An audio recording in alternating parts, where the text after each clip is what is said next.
Hello, everybody out there.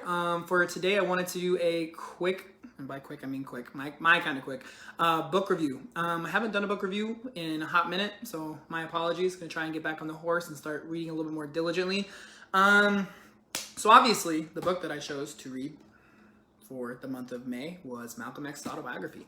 I actually didn't really have a strong intention to read the book initially, but the more and more days that pass in our American society, the more I was motivated to try and find some good quality information about equality, the civil rights movement, and just kind of people that were within it. And I think it's funny, what actually motivated me to really read it, which sounds kind of bad and negative, but it's the truth, is I watched an interview that must have been like 7 or 8 months old at the time of LeBron James talking about starting to read Malcolm X's book.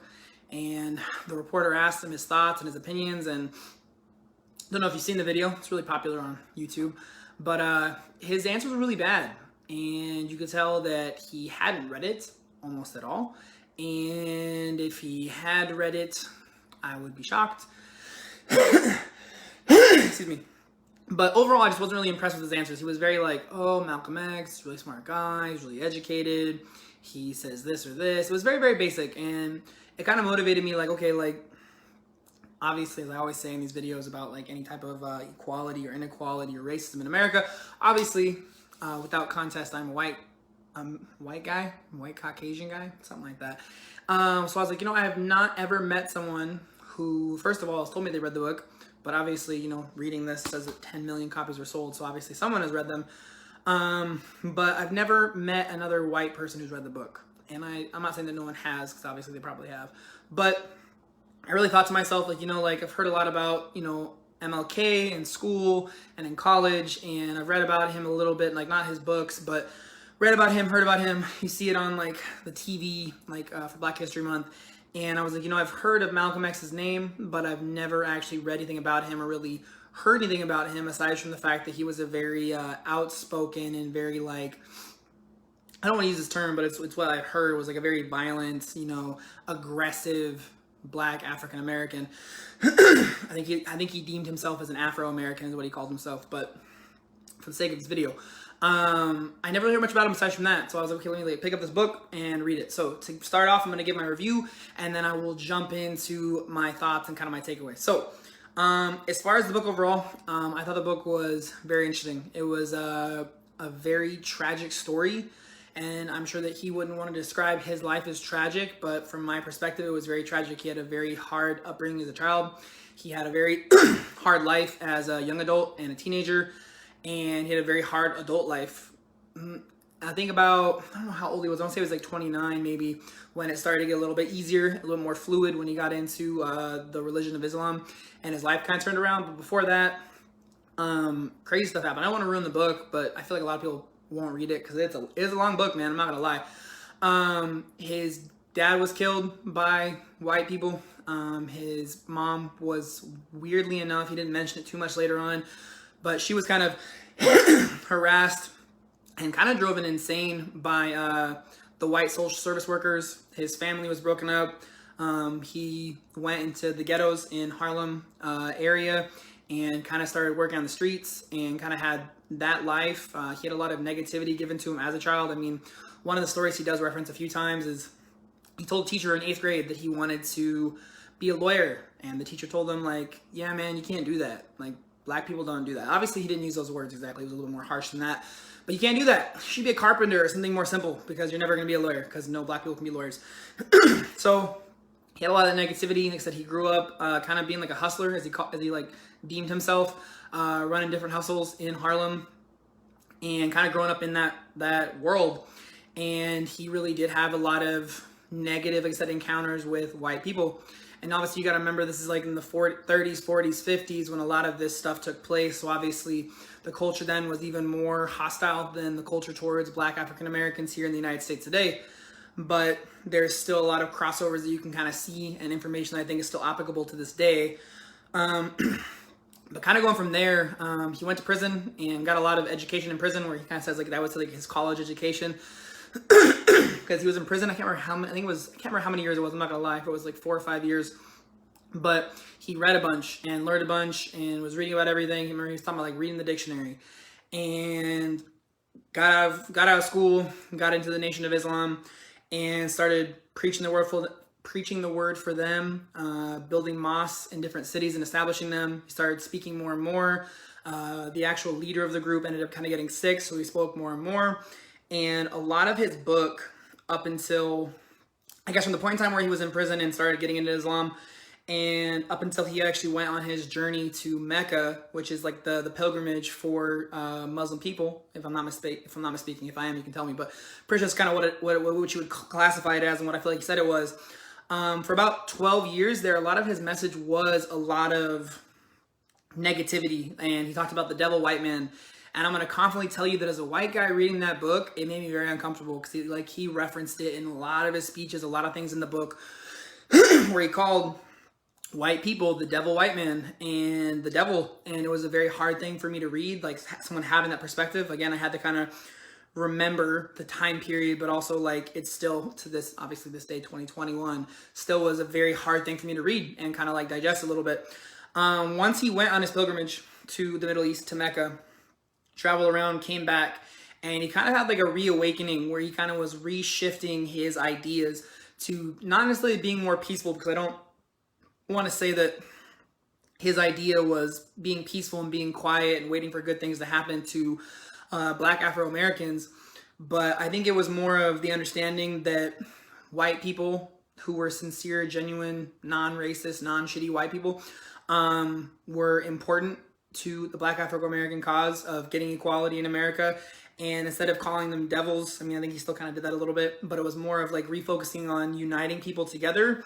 Black, white, he said like every color under the sun within that idea, and really uniting people together to bring about equality in America for Black people as well as for other races in the United States who are not white.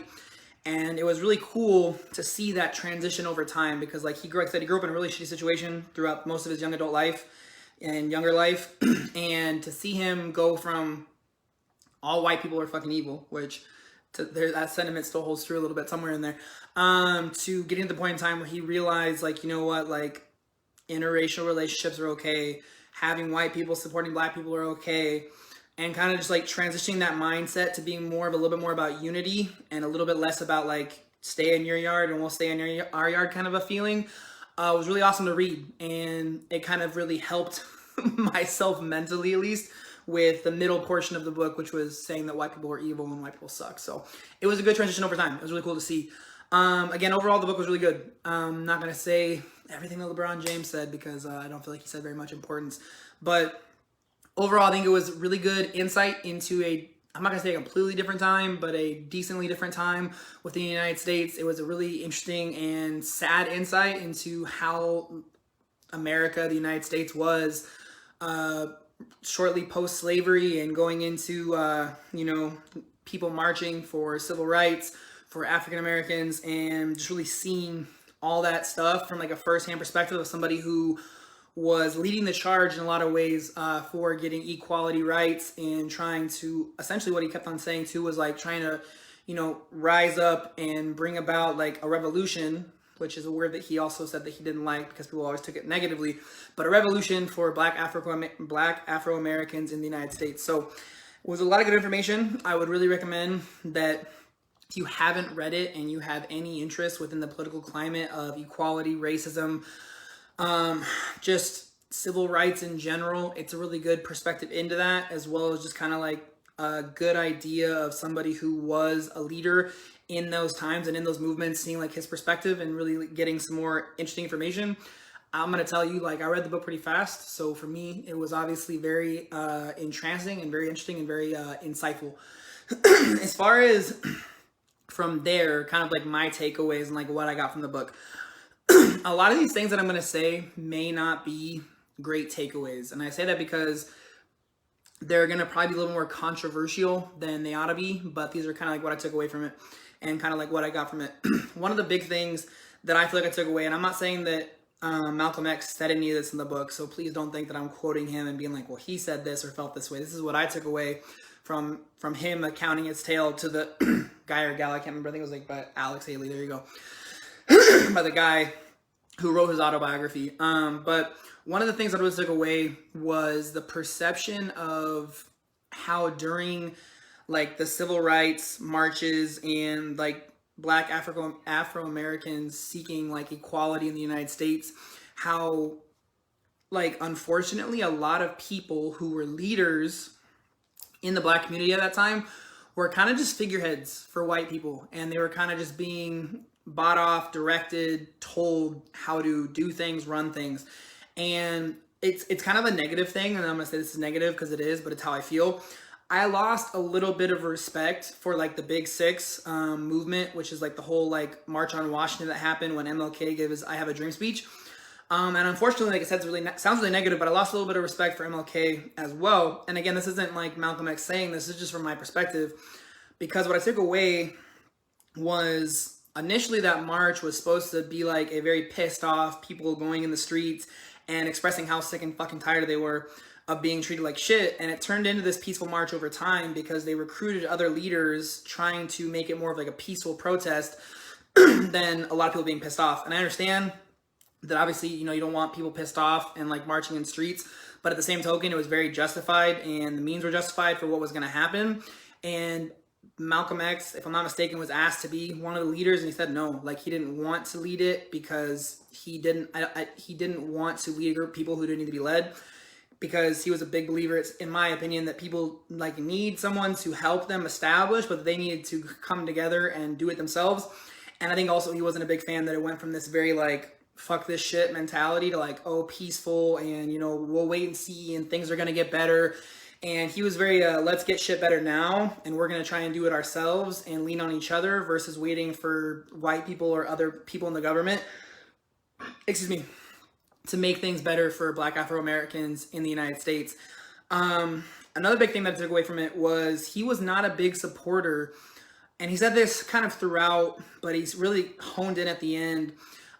He was not a huge supporter of white people being involved in not primarily, but like exclusive black Afro American like support groups or movements, because he really kind of went on to say, and like I feel like it's very truthful, that a lot of times, and he gave a lot of examples throughout history where people who were leaders or people who were trying to like shape the movement were getting financial support or getting financial support within these black groups, and once they got that financial support from the white people, they were getting suggestions or told what to do or being directed, and unfortunately those groups kind of had to lean on those suggestions and inputs from white people because of the fact that they were taking their money to be able to move their cause forward. So he was a big believer in really trying to separate that. And towards the end of the book, one of my favorite things, so I was kind of waiting the whole book, like I was sitting here thinking like, come on man, like I want to hear like, what do you think needs to happen now? Like what do you envision? What are some go-dos that I can take for myself? Because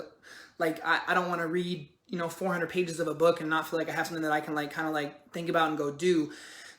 And kind of what I said, kind of like on the same like random like little tangent that I'm going on, is he was really saying like black Afro American people have to rally together and lift themselves up and move their movements forward to continue to get more equality and to lessen racism in the United States.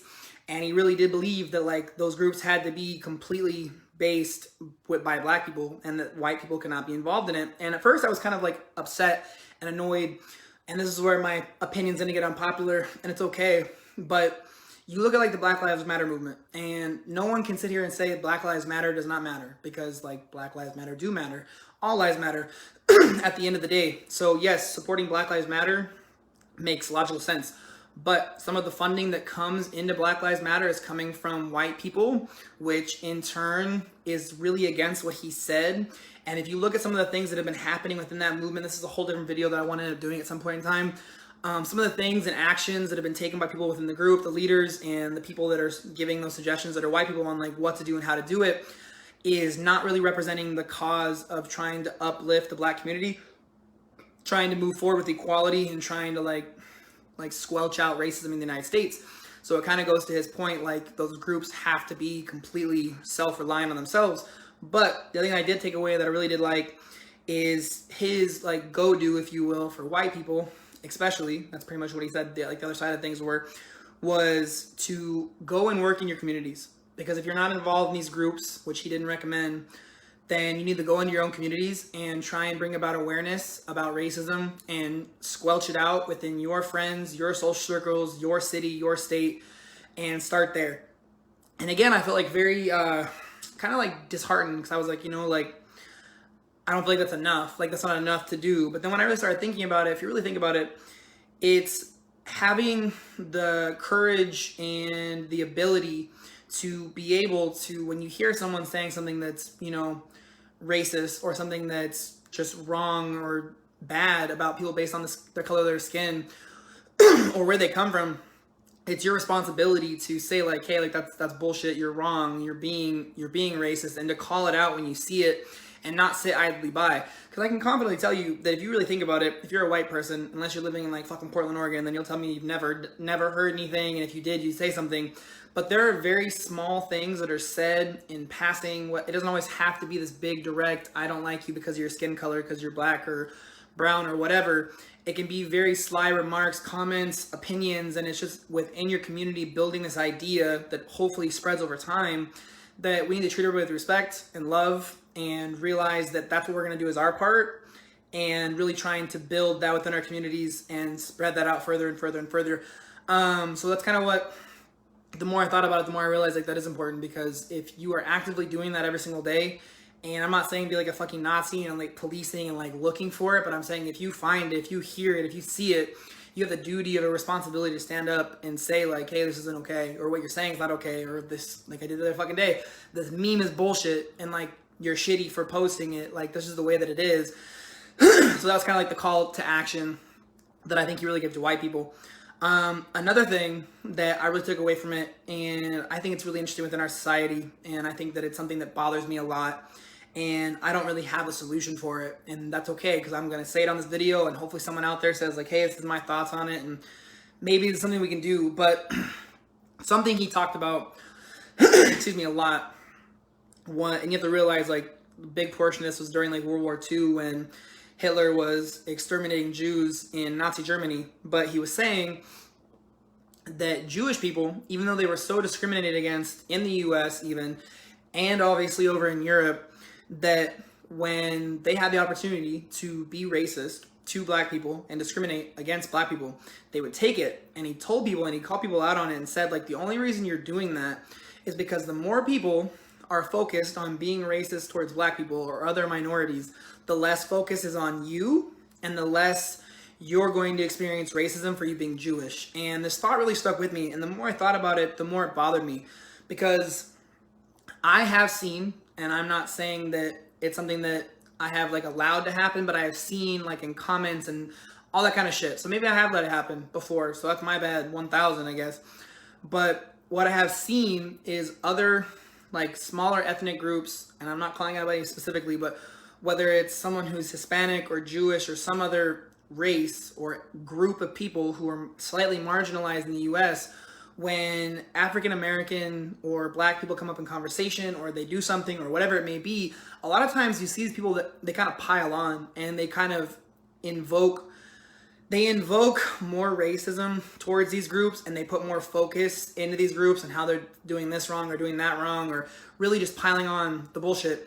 And it really bothered me, because I think a lot of times what it is, it's not only the fact that they don't want the focus on them. I took Malcolm X's idea and took it one step further, and I would hope, if he was alive today, that he would agree with me. But I feel like a lot of times today in 2021, people don't say anything in these smaller minority groups, or they pile on, because the last thing that they want to have happen is they don't want a white person to be like, oh, you too, you are Hispanic and you said that I'm being racist. Well, guess what? This is what I think about Hispanics, and you're a shitty person too because of this, this, and this, and this. Or if you don't say anything, if you don't say anything, then obviously this is gonna happen. But if you pile on, then it's the other way, where it's like, oh yeah, you're a good Hispanic guy. You're a good one because you agree with me and you don't like black people either. So I think that does happen, and I think that it actually happens more and more. And it's the same thing if you don't say anything. Same thing if you don't stand up, is you're still getting that nod of like, oh, they don't disagree with me. they don't disagree with me enough to stand up and say something to me. So therefore, they're still kind of a good one.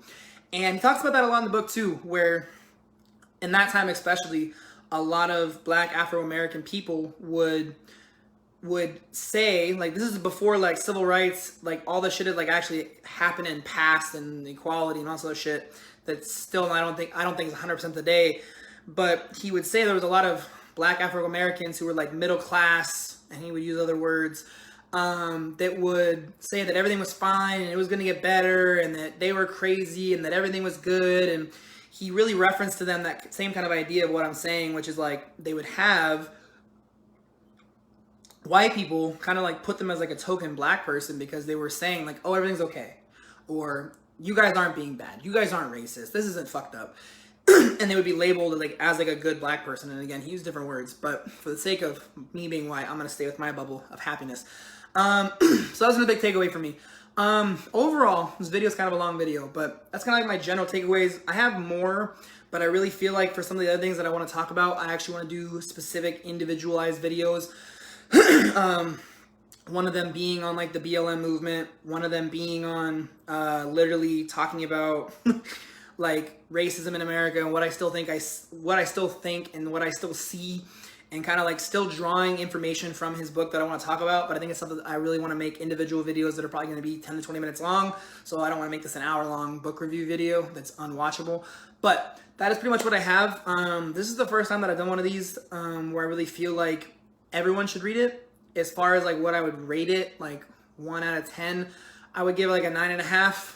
I really would. I think I don't know why I'm not giving it a 10. I guess because of the fact that like I don't know what a 10 actually is. I don't know, because I'm not a professional book reviewer. I mean, if I read more books, maybe I'll go back and say it's 10. But I said the 9.5. I think it's something very important people should read. I think it's important to be educated. I think that it's important to really understand where people have come from, what people have gone through, and get a better perspective. Ooh, one more thing. I take it back. I got one more takeaway. One more thing I'll tell you that I don't like about his autobiography and about this whole spectrum of black Afro-American culture in the United States is, why do we, this is kind of like a conspiracy theory, but I don't give a shit. Why do we, as people in school, why do we hear about MLK so much? Why do we read so much about him? Why is it such like a thing? Why is it him? Why is it Rosa Parks? Why is it these other people who are deemed to be like, angelicized, whatever the fucking word is. They're thought to be like better, and they're more prominent in your mind when you think about like the civil rights movement and all this stuff. Why? I truly think the reason is, and you can call me a conspiracy theorist, and I don't really give a fuck, but I think the reason is that they are considered to be more of like the peaceful people. They are considered to be more peaceful, and the way they went about things was peaceful. And I think that on the flip side, they don't talk about Malcolm X as much because he is considered to be this radical. One book that I saw the day when I was buying another book was The Sword and the Shield. And the sword was Malcolm X and the shield was MLK. And I don't think it's a fair statement, because I feel like he is painted as this kind of like red herring or scapegoat, where it's like, you know, he's this radical black guy, he's evil, he's bad, and we don't want to talk about him. And I think the reason why he's not talked about more is because a lot of his viewpoints and a lot of things that he felt and a lot of things that he truly stood for, and some of the things I talked about today, are not within like the white US culture's narrative, because we don't want to talk about unpeaceful things. We don't want to talk about the reality that we can't wait for shit to just happen and it'll get better. We can't sit here and believe that like I said earlier, like what he said, what I'm agreeing with is that black people cannot have white people in their organization or their groups. They have to stand together, and then white people have to stand together, and then both of them push forward together for the same goal, but separate. They don't want those ideals, because if we do talk about those things, then that's when actual shit can possibly change. That's when people are going to focus on the reality that everything's not hunky-dory. That's when people are going to get a little more riled up. And a lot of his book talked about how much the U.S. government, the society in America, wanted to like quelch or stomp down or like lower the fucking intensity level of people wanting to push forward for basic civil and human rights in America, especially obviously black people. And he really talks about how like there's so much push for peace and just chilling because it's what the government wants. They don't want to deal with it. So the easier route is, like I said, within our Black History Month. And I say our because I'm talking about the United States. Within our Black History Month, within our like history textbooks, we talk about these people. We don't talk about Malcolm X. And I'm just telling you from my history, it was not somebody that I read about, heard about, really have seen anything about, aside from like hearing the name multiple times and knowing that he was around during that time. And again, I really truly believe that the reason why is that if people really knew his thoughts, opinions, and feelings, and I know there's more books that he wrote or talked about out there, and I will look forward to reading those in the future. I think that more social change would have to happen, and it would be pushing back on the U.S. government and U.S. society to actually do shit now versus later. And I don't think they want that, and they don't like it. So of course they're gonna like push forward like the peaceful side of things. So it's kind of my general random last thought. But I think it's really interesting. It is kind of weird, like a conspiracy thought, but at the end of the day, I think it's very, very realistic. And again, if you read the book, I feel like you feel the same way. So the idea of doing this channel is to help 100 million people. I think I picked this book because I feel like it is something that is going to be helpful for people, again, who are interested in political activism, racism, equality, inequality, or just learning about Black Afro-American culture within the United States from a very like influential person's perspective, and some of the other ideas that he had as far as like solutions to making things better in the United States. So hopefully doing this brings about more exposure to his book, more people learn about him, read the book, read other works by him or about him that are helpful, useful things, so that we can continue to move forward as a society faster rather than slower and bring about like a better, greater version of equality within the United States. So again, that's kind of the name of the game, trying to help 100 million people improve their lives, small ways, big ways. Hopefully this is kind of another step. And at the very least, if you don't read the book, maybe you get some good information from this video. So I'm going to answer, I think, a couple live questions real quick. I do always answer live questions. If you want to ask live questions, you can. If you don't want to ask them live, you can reach out to me on any of the social media channels or the email, which is thegreaterthanmovement@gmail.com. Literally the same name as the channel. With any questions about this topic or any topic you want to ask about. But that is what I got. So at the end of the day, guys, for all the YouTube people that are watching, thank you guys for watching, the YouTube friends.